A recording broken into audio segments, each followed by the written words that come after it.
And we are back. Pacific Raceways, Men's Cat 4-5, 5:30 edition. There'll be another race at 6:45 today. This is the first of two. I think we have 12 guys racing today. I have a few teammates. And things are a little different this week. So first thing, big thing, is the track repairs are finally complete.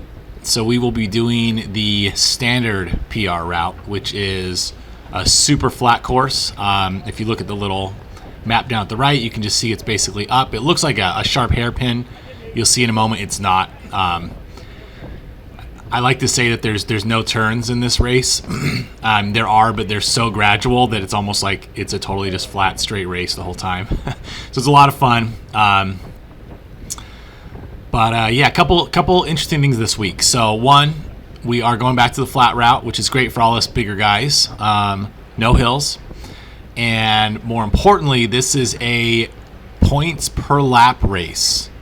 So every lap, except for this first one, which is a neutral lap, not neutralized, but neutral, and I'll explain that more in a moment. Every lap after this first lap, the first two across the finish line are the only ones that score points. So I believe the first one across the finish line gets 2 points, the second gets 1 point, and then everybody else gets no points. And what you do is accumulate those points over the course of the race. So it'll be 8 total laps. Actually, let me think about that. First one's neutral. My lap counter is never correct exactly. So it's like 8 or 9 laps. But basically, the maximum amount of points you could get, let's say it's 8 total laps, right?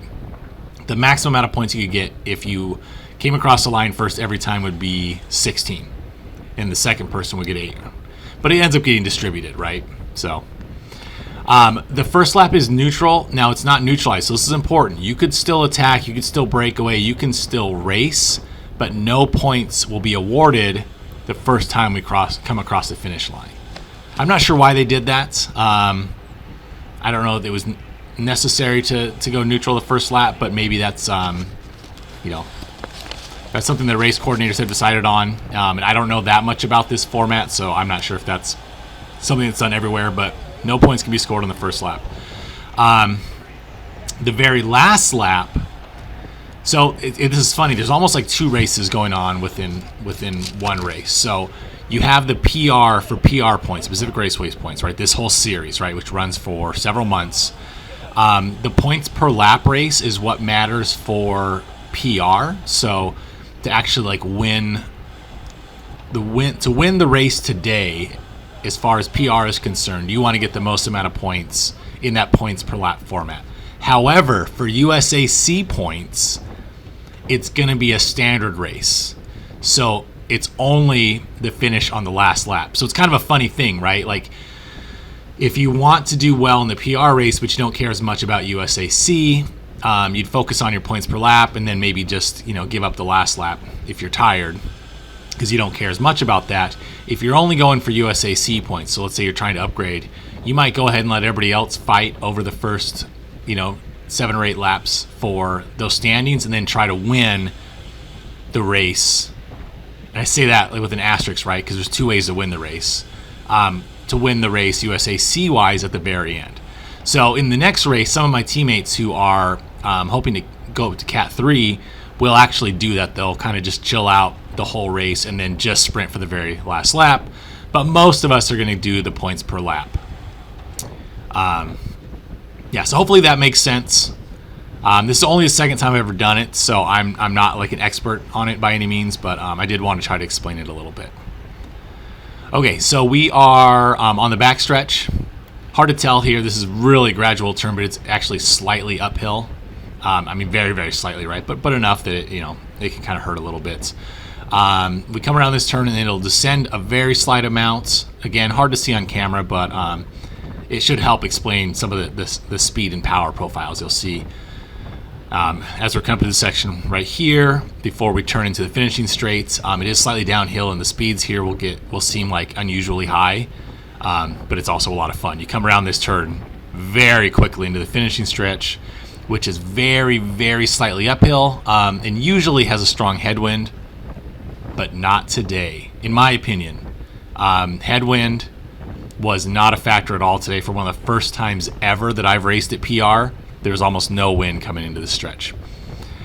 Lots of discussion about where the 200 meter to finish mark is, but it's got to be about here somewhere. It's hard to mark it, but you'll see the finish line coming up.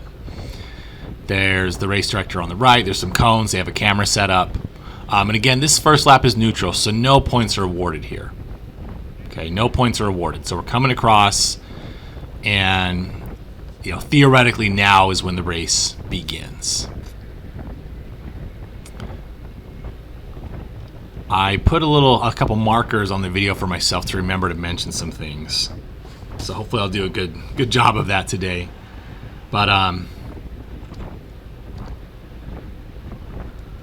there is, we're all going really easy right now. Okay, now's where it starts. So Brian, UCSD jersey up there on the left, he's just gotten back into racing. I actually just met him and chatted with him for the first day ever. He's going to do not really an attack, but you can see he's going to roll up to the front, and he's going to put in an effort. And keep in mind, he's just come back to riding and racing. He's training for STP. That's a Seattle-Portland. It's a big 200-mile one-day ride. And then there's an attack. So this is important for Brian if he's watching this. Okay, so he put a big effort on the front, and then he gets a set, not really counterattack, but an actual attack goes. And it's not a big one, but it's enough that you can see us surging our power, right? I had to jump up some number of watts, right? And now we're rolling at 300 watts. Coming into this turn, and this will be important later for Brian, the effort that he had to put in. And then we're coming around this turn. We just went over the asphalt. I'll point that out again later. That was the repair that was done that had the course closed. And now we're coming on to this back stretch. Now this is downhill. Usually has tailwind, not today. But you'll see the speed will get relatively high here, and the power is, well, for a moment there it was up a little bit. So whoever's on the front, they're doing some effort. But we are going slightly downhill. So when you see that 30 mile per hour speed right now, that's really more a reflection of like the downhill of the course than it is of how hard we're riding right now. Though interestingly, the average speed for this race I think ends up being about 24 miles an hour. So for a flat race, not super fast, but fast enough that you'd have to be really fit to get away on your own or in a really small break. Okay, coming through the drag strip area right now, you can see that the ground looks like it's wet. This is, I don't know the official terms for it, but it's kind of like rubberized. This is where like they actually do like straight up like drag racing, right, with cars. So it's really weird to ride over. It looks like it's super slippery. It's not. It's actually really tacky. It makes a funny noise when you ride over it. This kind of like sticking noise. And the first couple times I raced this, it made me nervous, but now I know it's just a good section to go really nice and fast. The only part of the course that is in bad shape is right here we're coming into.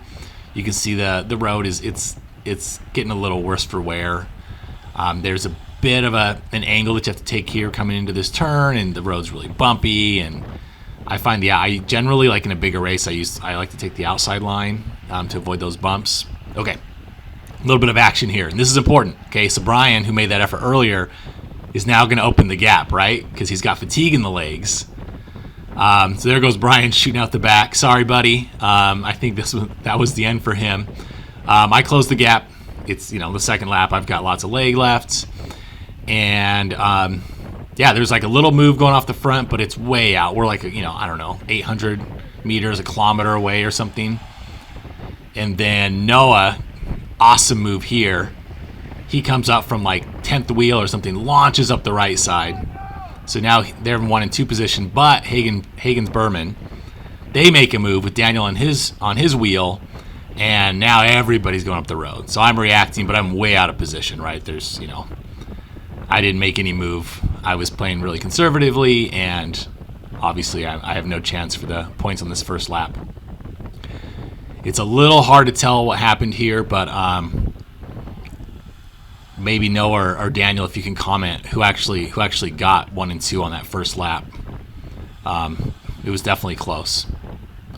And you can see now the race is already kind of torn up a little bit. So it'll come back together a bit, but we have, 2, 4, 6, like 7 of us or so think it's 7 or 8 of us in this front group, so we've already got 4 guys off the back. I think a couple of them will catch up, but there'll be a little bit of attrition as the race continues. Not a ton, but we go from 12, I think, like down to 11, down to 10. Okay, there's my teammate Zach coming back on. It's all coming together now. Guy from Hagen's Berman putting on an effort in the front, going up this false flat. And again, that's why we're doing so much power and it looks slow, because we're going kind of up this false flat. Hagen Berman guy, he realizes he's not getting away, so he flings himself off to the right to get off the front, then jumps back in. Smart move. Now everybody's looking around. We've got Daniel up in the front looking back. And if I remember correctly, everything mellows out a little bit here, which makes sense, right? Everybody's recovering from those efforts. Ryan Spivey, Big Diesel from Apex, is up on the front.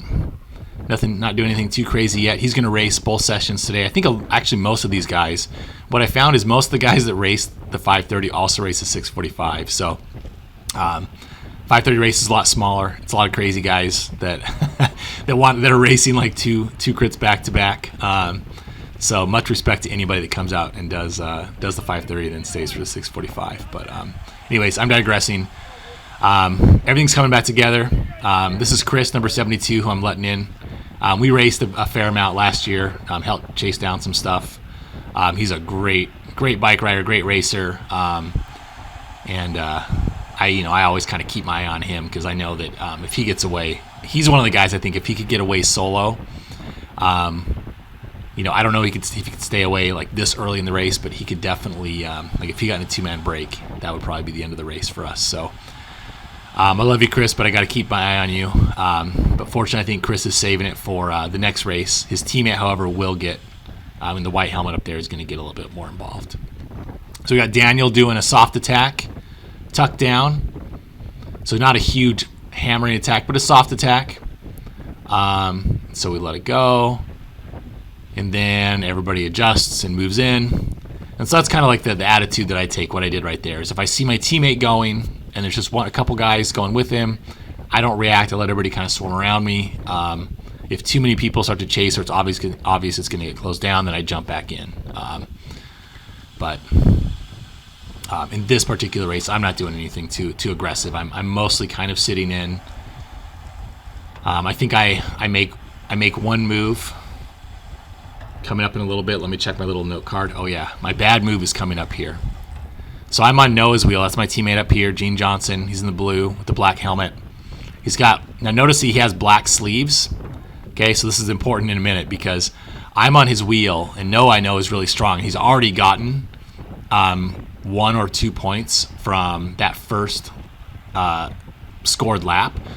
So what I'm doing right now is thinking, hey, I'm going to lead him out so he can get points from the second lap, which is what I do now. So you see I'm not going super hard. Okay, I did go pretty hard. I'm thinking that Noah's on my wheel, and what's going to happen is I'm going to look back here in a moment, and I'm going to see black sleeves.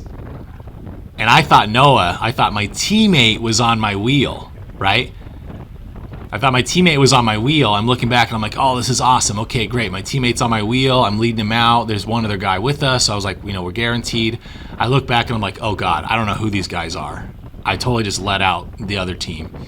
The guy that was on the third wheel, he did a great job.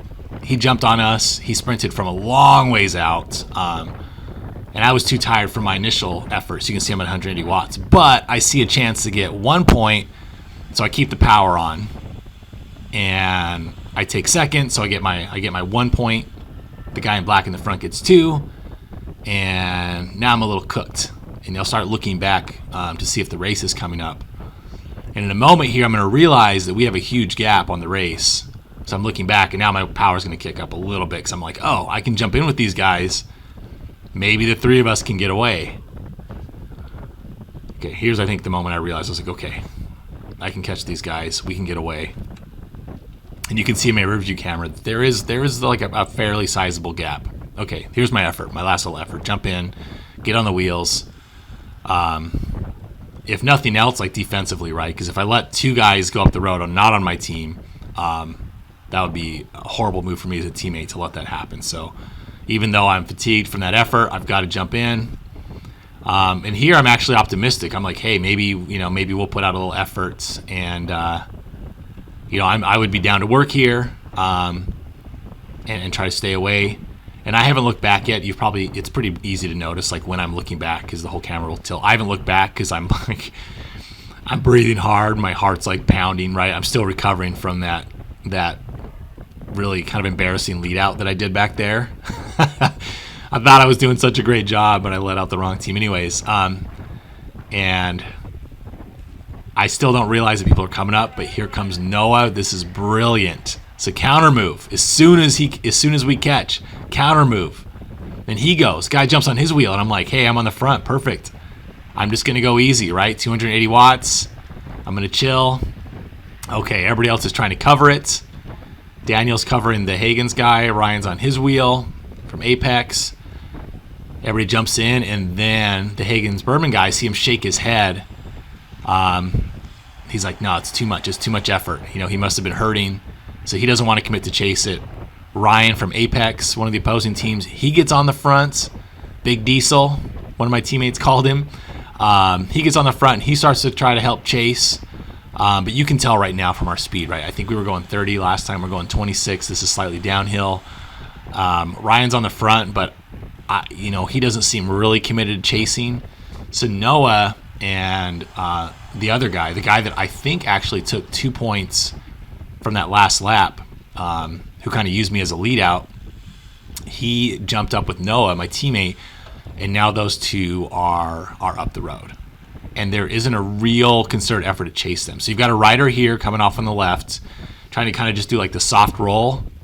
So he starts the soft roll, and then he gets up to the front, and then he speeds up. The problem with that, the way he did that move, is he starts to roll by, and my teammate Daniel saw it, and by the time that guy actually put in his true acceleration, Daniel was on his wheel instantly and shut it down. So I'm not sure what that rider's goal was. He did get the whole group to speed up, which is good. He basically put in like a 15-second effort and got us to like kind of chase back on again. So maybe that was his goal. He certainly wasn't going to get away with the type of move he made. But it did bring back Noah, and I'll just call him the breakaway from now on, the two-man break. It did bring them back a little bit. You can see them, right, rounding the turn. And then everything kind of slows down a little bit. We've got, there's 3 of us on my team in this group.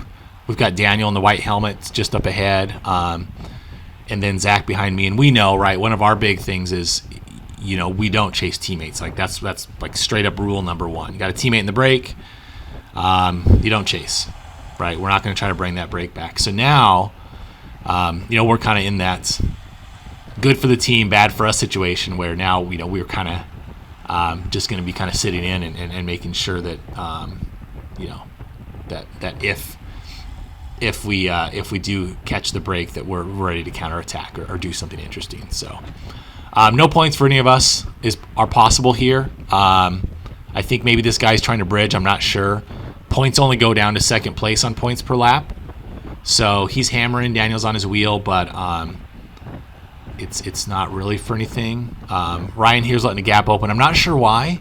So I'm going to go ahead and go.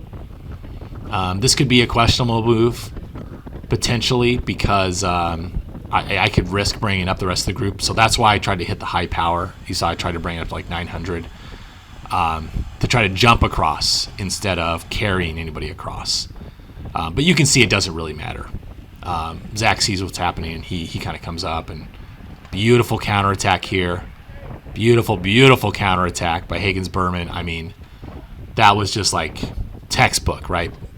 Slams in there, comes up. I just did a really short effort, but enough that I'm have some fatigue in the legs, so you can see that I'm not trying to close gaps or jump on Zach's wheel. I'm happy to sit on this O'Leal guy's wheel. I think his name's William. I've ridden with him a bunch of times. He's strong, so I feel comfortable. If I think it's William, I feel comfortable just like letting him bring me back in. If he were to look back and look for help, I probably would have helped. But it's bike racing. You don't do that if you don't have to. And I look back really quick to see if I'm the last person in the race, and oh God, yes I am. Okay, I better be careful. And everything's getting spread out a little bit here. You can see the racer from Hagens Berman is he's trying to bridge, and he's got a teammate somewhere in here. I think his teammate's the other one on the front. Obviously, he's not going to try to chase his own teammate down, so he's on the front. He's actually doing the smart thing, right? Soft pedaling. Got my team president back here, Chad. You can't see him now in the rear camera, but he was following us with his camera. I think he's still following us with his camera. Okay, yeah, he's back there. He's just trying to get some clips. So got one Hagens-Berman guy trying to bridge. The other Hagens-Berman rider on the front here, doing the right move. Just kind of, soft pedaling a little bit, trying to let his teammate bridge across. And then for myself, Zach, and Daniel, it's still not a good idea for us to try to close that. But this move, a move like this one was a little bit better. It's the same rider as last time. This attack by him was better. Fifth wheel, he moved out, and then started his acceleration early, and it was a lot more effective. But we're all motivated, right? Everybody in the group is now motivated. So even though myself and the other Gene Johnson guys aren't going to try to bridge necessarily, like, we're going to aggressively chase anything, right? Otherwise, Noah, who's up there, would end up really outnumbered. Yep. So he comes back. Daniel kind of drifts over, and yeah, we've almost kind of got this like baseline thing started here, but the rest of the race is not it's not terribly exciting back here. Myself and my teammates, we can't really do anything, so we're just gonna enjoy the ride. There is an opportunity here, though. This is actually interesting. So you can see the Hagens-Berman rider trying to bridge to Noah and the other guy, and you can see he's getting close, right? Like he's probably, I don't know, let's call it 5 seconds back, maybe 7 seconds back. But he's been out there for a while now, and he's fighting, trying to get on, and he will actually eventually come back. He's not going to make it onto those two guys. So the Hagens-Berman rider will eventually come back after a really long fight. So I applaud him for that. He really stuck to it. You kind of have some choices, right, when you get out there to to keep putting in that big effort, try to bridge, kind of risk yourself by doing that because you're really putting out a lot of effort, or go ahead and drift back into the group, try to recover, and then make another move later. So he's going to stick it out. He's going to try to fight. And yeah, now we are going super slow. So my heart rate's dropping. I'm doing like barely 100 watts. And again, none of us are eligible to win any points because it only goes down first and second place each lap. So right now it's just we're in the group ride basically. Daniel's being careful. He's watching the Allele rider, William, I think. Ryan's solo today, actually. Apex has a pretty big team, but he's the only guy in the 530. So he's riding for himself at the moment, just trying to stay in the mix. Still got Zach back there, my teammate in the orange helmet. He's actually a sprinter, and he's a great all-around rider, but he's the kind of guy that we generally would set up for a sprint. Daniel up here in the white helmet, one of my other teammates. He's kind of more, he's a sprinter, but he's more of a medium high power for a long duration. He's like a drag race kind of guy, like a hilltop finish winner type. Would do really great in a break, could sprint out of a break. And this rider on the right, yeah, he's staying in the mix. This is great. I didn't realize during the race like how active he was. I think he's looks like number 6. Maybe I'll put his name in the comments. But yeah, he's riding all by himself and really active, which is great. I'm curious now if he's in the next race. I'll see if he's in the 645 race. I'll point it out. I'll mention here. I talked about the construction earlier, and I said I was going to talk about it again. I think they just ran some drainage or some plumbing underneath here, so you'll see this little bit of asphalt running across the road. That was basically a ditch with some gravel in it for the last few weeks, which is why we couldn't race this course. Here we go. Little attack. Little attack out of that turn, which is actually a great time to attack, but Daniel and I are super rested, so we're going to jump right on it. Applauding this guy again. That actually was the right place to make the move out of that turn. And really the three of us here, if we wanted to, could try to make something happen. And I do. I'm saying, hey, it's Daniel and I. It's two of us. Okay, this is an acceptable time to go ahead and try to chase. So I'm going to jump on the front and put in a pull, put in an effort. I'm not going nuts, right? Like a really hard pull for me, it might be like 400 watts. But I want to be careful I don't get dropped or counterattack. So I do like 370, and then I'm going to jump back in. And Daniel gets on the front. We're going hard, but Ryan from Apex, who's riding solo, I was teasing him about this later. Damn it, Ryan. I don't know if I can say damn it on YouTube, but dang it, Ryan. He closed it up. Oh, actually, he closed it up by himself. I didn't realize this. He actually split everybody out from behind him. But yeah, generally speaking, he brought it back, and I didn't realize this. So I didn't say anything, and then, okay, now I'm getting on the front. I'm like, all right, I'm feeling good, right? I mean, my heart rate's high, but I have no idea. You guys, I don't know what's going on behind me. It's so funny watching this on video. The whole race is on my wheel, and I don't know, and now since the whole race is on my wheel, I'm technically chasing down the brake, which has my teammate in it, which is wrong, but I don't know. I'm excited, right? I haven't been involved in a lot of really exciting things in races, so look at me. I'm like going big, right? 470 watts, 460 watts. This is what for me, this is a big boy pull. I'm committed. I'm trying to show I'm committed. I throw my elbow, and I'm like, oh, everybody's here. Well, that was dumb. We caught the Hagens-Berman guy. I mean, not surprising. We were rocking 30 miles an hour for a long time there. I jumped back in, and that was exciting, but ineffective. But it was fun, right? I mean, like, I got to feel like, even though I wasn't, I got to feel like for a moment like I was doing something race worthy in this short 35-minute race. So all brought back together. Speeds are way back down, which is really lucky. Actually, the Hagens guy, the one that tried to bridge, this is a chance for him to recover. If anybody had decided to go hard, he would have been gone, which would have been a bummer, because he was racing hard. So he's back in. So let's see. There's 1, 2, 3, 4. Looks like there's 8 of us. 2 up the road. So yeah, starting with 12. We have 2 laps left. Starting with 12 riders, down to 10. So 2 in the break, 8 chasing. So most of us are still in it. Brian with the UCSD jersey, buddy, we lost you a while ago. But hey, first race back, first couple races back after a long break, you'll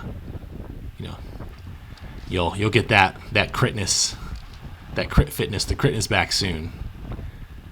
And what do we have? We have 10 minutes left, 8 minutes left, 2 laps. Chris and Zach are just chatting. Not much happening. What can you do, right? 2 guys. I think, is this the break up here on the left? No, that's... I don't know who that is. That might have been a dropped rider that might have been Brian from our race. I'm not sure. We should be seeing our breakaway coming our way soon. Okay, here they are on the left. That's got to be them, the 2 of them. I'm going to give them like a little thumbs up. Yeah. Yeah, nice job, buddy. I mean, he's like, at this point, 2 laps to go. They're, I don't know, 20 seconds, 30 seconds up the road. Probably 30 seconds. They're way up the road. So we're not catching them. So, I mean, we do have to be a little careful. I say we're not catching them, but 8 guys, we could catch them probably if we tried hard. So we have to be a little careful.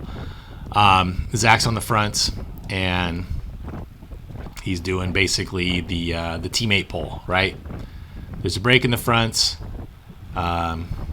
He's on the front.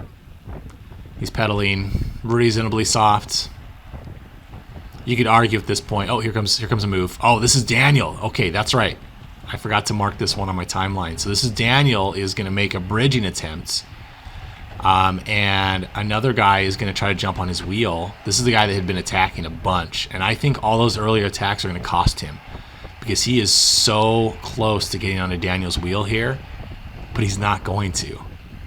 He's probably going to watch this later and wonder how he didn't get onto Daniel's wheel. He was so close, but I think it was just his earlier efforts, right? I've heard the analogy before that racing bikes, you have a book of matches, right? The more you train, the more matches you have in your match book, and then as you race, you burn off match by match, right? I'm just waving at a buddy there. And I think he had just finally run out of matches, right? He'd burned them all up, and I feel bad for him there because he could have jumped on with Daniel and had a good chance to, if not bridge up, for the final lap, contest for positioning. I should have looked this up before I started the video, but I think USAC scores points down to 5th or 6th. So even if you don't have any points per lap, and even if you don't have a chance of winning, first, second, or third, even if you take a 4th or a 5th, I'm pretty sure you get more USAC points. Okay, take that with a grain of salt because I'm not 100% certain. But point being, even if you can't catch the breakaway, if you're in a chase group now, if you're in a small chase group, you're guaranteed a few more USAC points, and it also feels good, right? In all honesty, if you've raced, you understand this. When you have team ups the road, it's exciting. You're excited for your teammates, but it's kind of like it almost feels like your race is over. Because unless, so for me, I'm always hoping that there's going to be counterattacks. That keeps things exciting. I mean, it's not technically good for like my teammates' chances of winning if there's counterattacks, but it gives makes me feel like I'm more involved in the race still. So there were a few of those, but Zach and I say Zach and I, really just Zach. Zach's sitting on the front.